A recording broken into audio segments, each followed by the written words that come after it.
Hey, quick question from Rumble Red from YouTube. I was wondering about your feelings towards mods like these. George R. Martin hates fanfics because it messes with his vision of what he wants to make, and I think he worries it'll infect his work.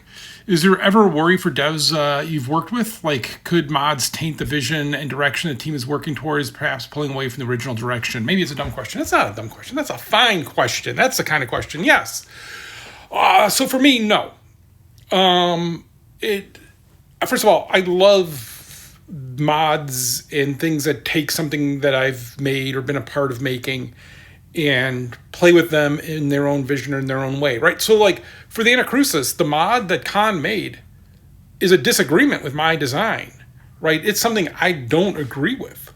I like the new weapons and I like the new creatures, but the fundamental thing that he was trying to fix, I disagree with. But we still put it up there because I think that's fair. I think you should have that kind of engagement and that kind of back and forth.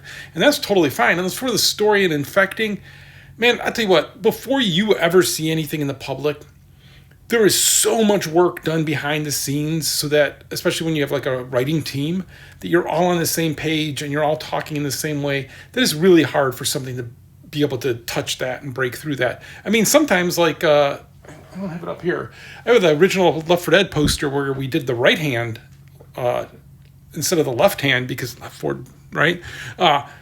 Like you listen to that. So sometimes you can listen to the community and they make some smart choices. But really for the story for every game that I've worked on, we have it so much of what we want to talk about and how we're going to talk about it that other people doing stuff doesn't influence it. And it's just cool to see.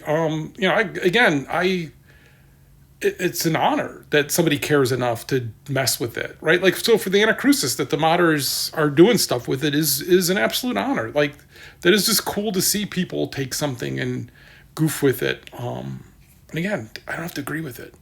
It's totally fine. Does not infect me at all. I mean, to George R. R. Martin's point, to be fair to him, he also makes series that are 70,000 episodes long with 50 billion characters. And I bet you, if you asked him about a question in book 2, he has no idea what you're talking about, right? Because it's just hard to hold that all in your head. So he's probably scared to read fan fiction because he's probably going to get to that point of like, you can't remember what's what. Like the video I made the other day about talking about in Left 4 Dead, the person breaking down the episodes, and I had totally forgotten about the Colonel Sanders jokes until I heard them, and then I could recall exactly being in the room, making those jokes and talking about it when we were doing it, right? So yeah, because I think as you create stuff, like I'm already looking towards the next thing, right? And that's where my brain is, and that's where I'm working on, and that's where I'm doing all the background on, and the idea and what's funny to me. And then is this still going to be good and right if I don't execute it quickly enough? Those are the questions I'm worried about. I'm not worried about fan fiction. Also, it's a good reason not to keep doing sequels, because then you just don't have to care.